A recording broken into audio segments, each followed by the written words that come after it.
Christmas Eve, 1979. The Soviet Union rolled into Afghanistan. Muslims had revolted against the Soviet-friendly regime established the year before. The DRA forces could no longer contain it themselves, so the Soviets went in to intervene. The Afghan government was powerless and fraught with infighting.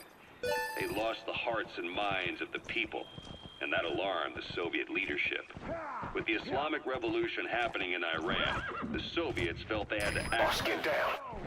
The enemy sniper. Along the ground. That should enable you to sneak past enemies. Against men on horseback with antique rifles. Everyone thought it'd be over in an instant. Only it wasn't. Some Muslims made their fight a jihad, a holy war, and began a guerrilla campaign on all fronts. A war of attrition. That's the target. They call themselves Mujahideen. They're being supported by the West through Pakistan. That's why Miller was involved. He was training them near the Zero Line, sponsored by the CIA. The war has become a nightmare for the Soviet troops stationed here. They thought they'd be headed home in 6 months at the most. Then a year passed. 2 years.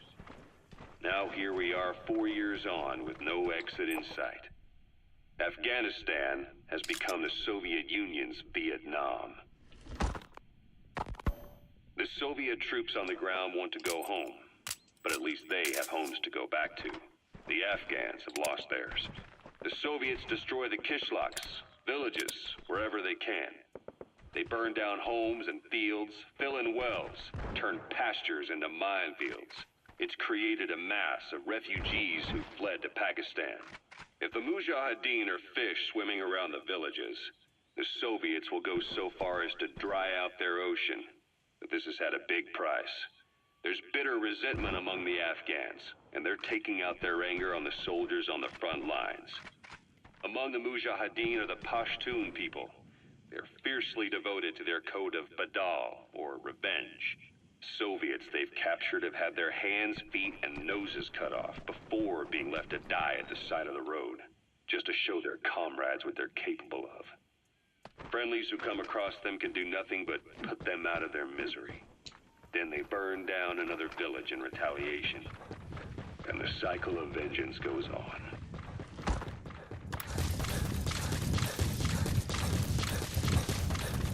Yikes.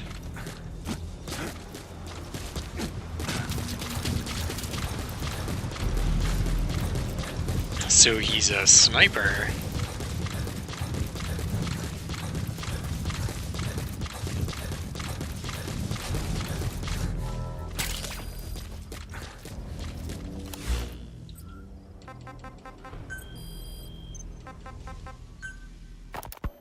This war, the Kremlin never expected to have this much trouble against the Mujahideen.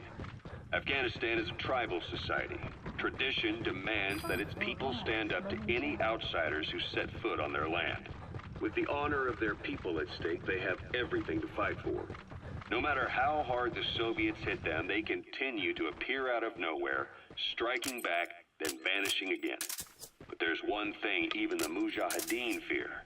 Every last one of them. The Soviet gunships. They're highly maneuverable and equipped with massive firepower. Plus, the underside of the fuselage is heavily armored. The Mujahideen can barely scratch them with their small arms. Anyone who hangs around gets mowed down by the gunship's heavy machine guns. This new honeybee weapon that was given to the Hamid fighters, it's no doubt something to help them strike back against the gunships, which makes it a weapon that could change the course of the war. Those guerrilla fighters known as Mujahideen don't actually belong to a single organization. Afghanistan is a multi-ethnic country. You've got the Pashtuns, the Tajiks, Uzbeks, Hazaras, and each of them is split into their own tribes, large and small.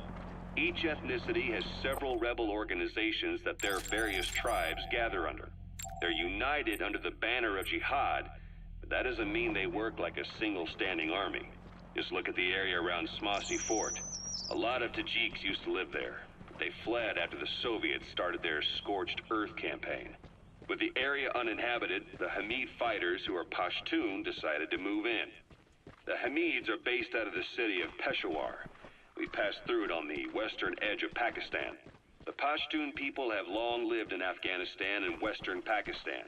They used to travel back and forth frequently. Then Britain went and established the border that still stands today. The Hamid fighters get generous support from the Pakistani government. The government wants to use them to secure influence over Afghanistan. Their liaison with the Hamids is Inter Services Intelligence, and behind the ISI, you have the CIA. That's probably how the Honeybee ended up in the hands of the Hamid men.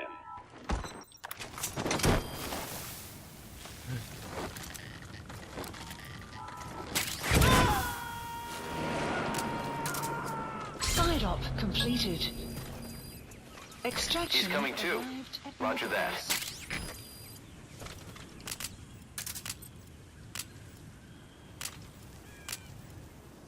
Oh, it's on the back.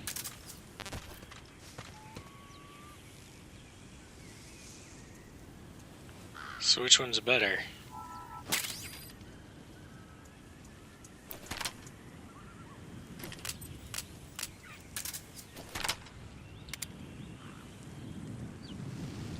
Ooh, this looks slick.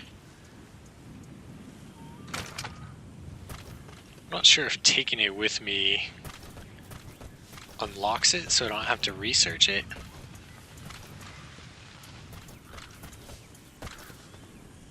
And do I have any more side ops? No, I don't.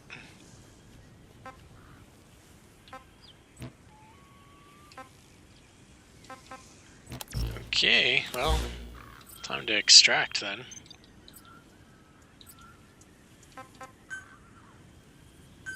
Please select a landing zone.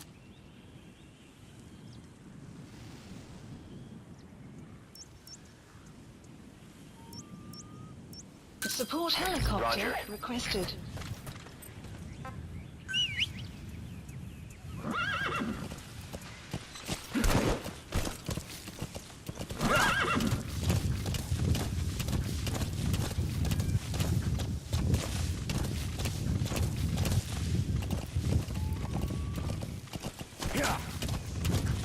I'll leave the sheep for now.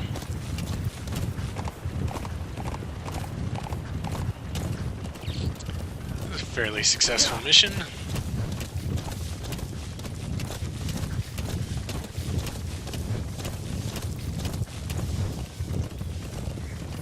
Chopper?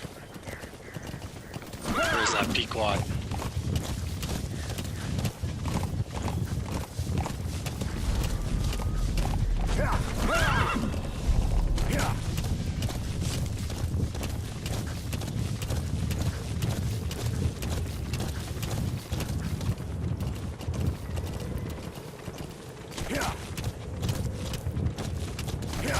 This is Pequod. Arriving shortly at LZ.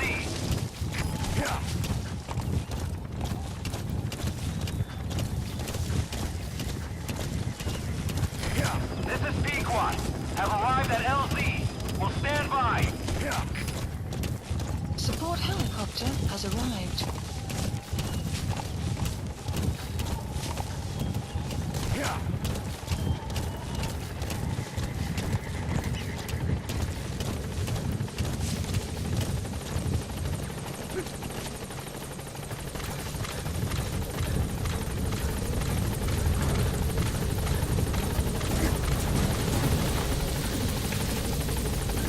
Yikes.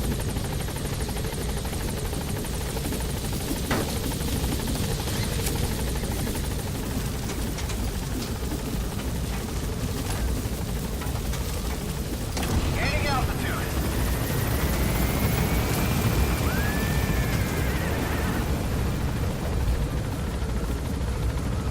Buddy departing area of operations.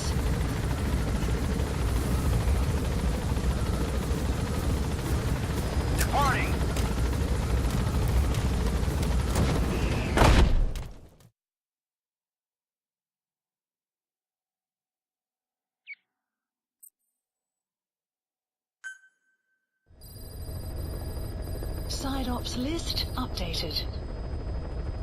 Oh, more side ops.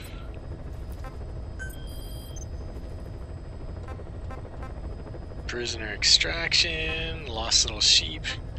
Okay, well, that's fine. I think I'm going to end this here. I hope you enjoyed it. I'll see you next time. Actually, let's check up on Mother Base. Staff management.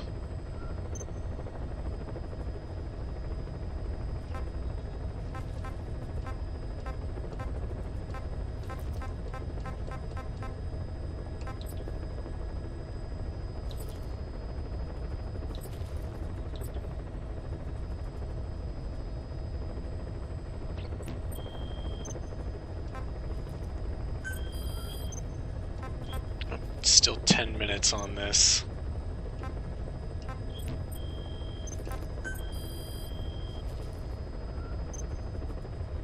Select unit.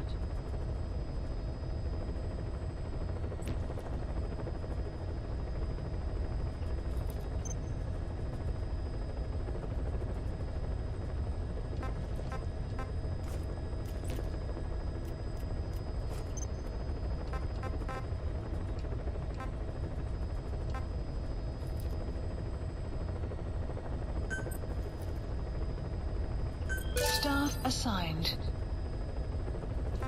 Sweet.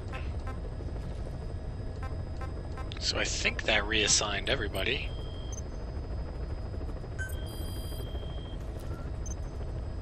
I can't tell like where everybody is though.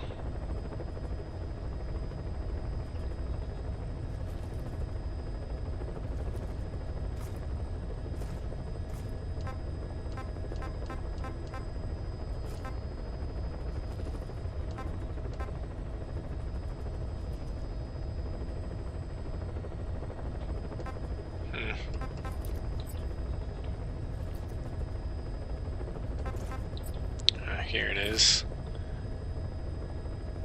The brig. Why are you in the brig?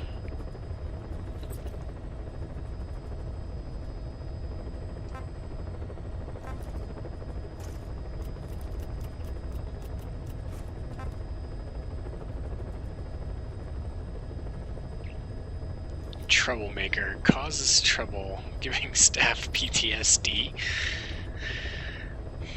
Interesting.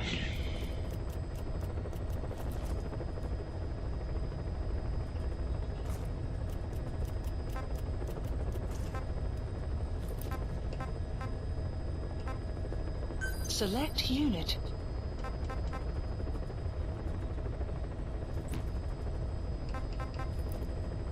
Select unit.